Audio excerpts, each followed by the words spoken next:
Today I'm going to show you how I decorated my living room out in California, pretty much from the ground up.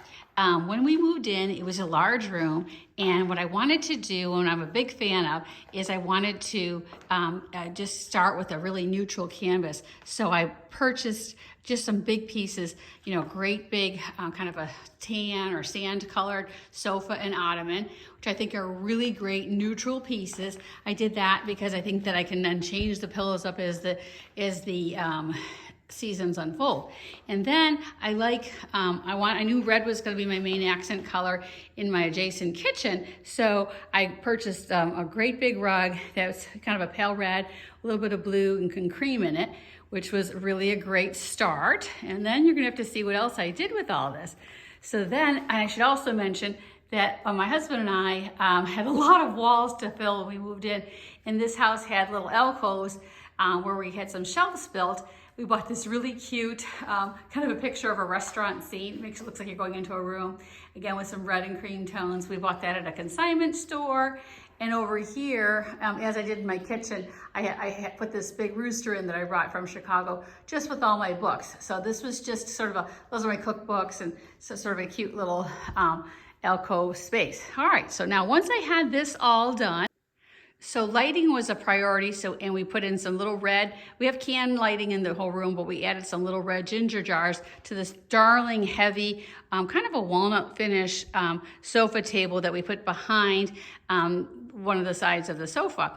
And in addition, you can see that we had a kind of an arced light that we purchased, which I really think looks really pretty. So anyway, so we were trying to accomplish the feeling of coziness with our lighting. Then once we started with the sofa and this basic rug, we decided that it's time to start softening things up.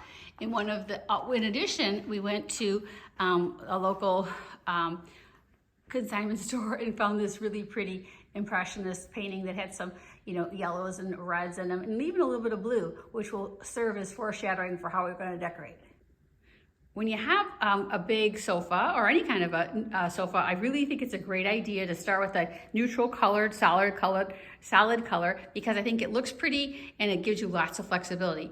And the next step we took was to add some very cozy throws. Watch.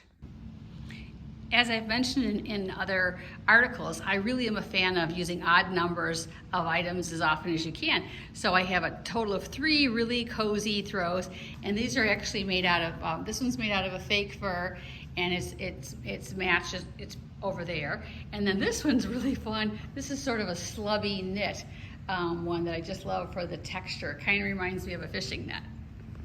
Now we use these throws every night, at least the fur ones. I lug them out almost every night from behind the pillows that you're gonna see in a minute while we're watching some shows, which is a very fun thing to do at night when the air conditioning's on, or and it just, you have a little extra chill in the air, so you pop on those cool throws.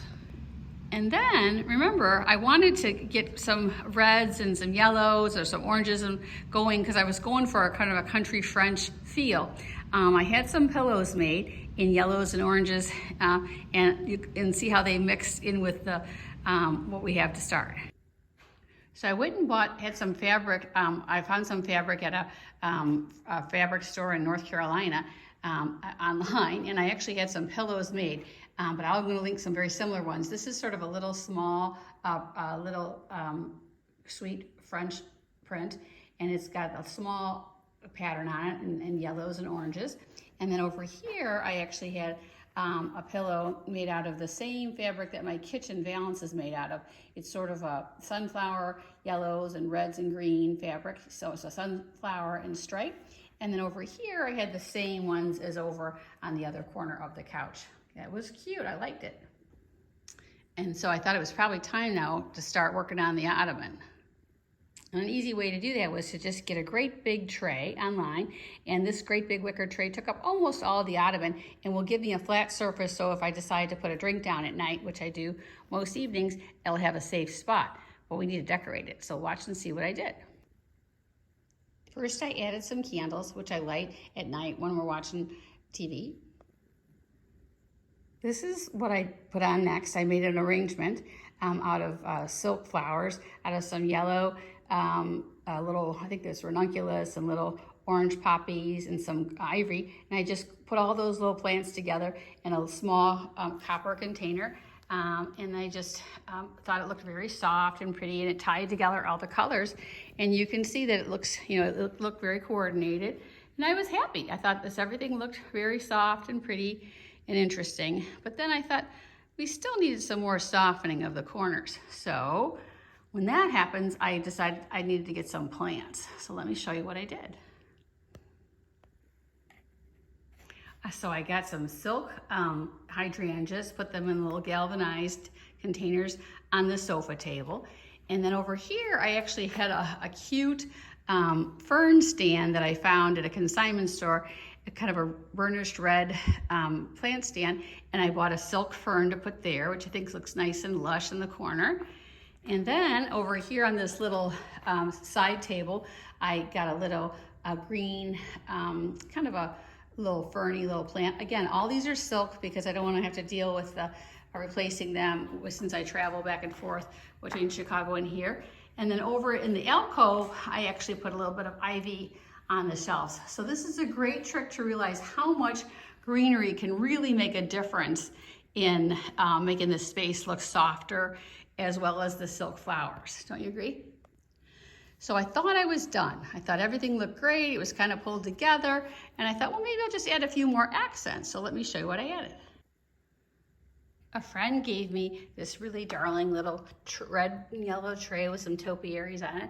And then of course I put some beautiful family photos up on the sofa table. So things were starting to look really cozy as the entrance to the great room. And then the other thing I added over across the way was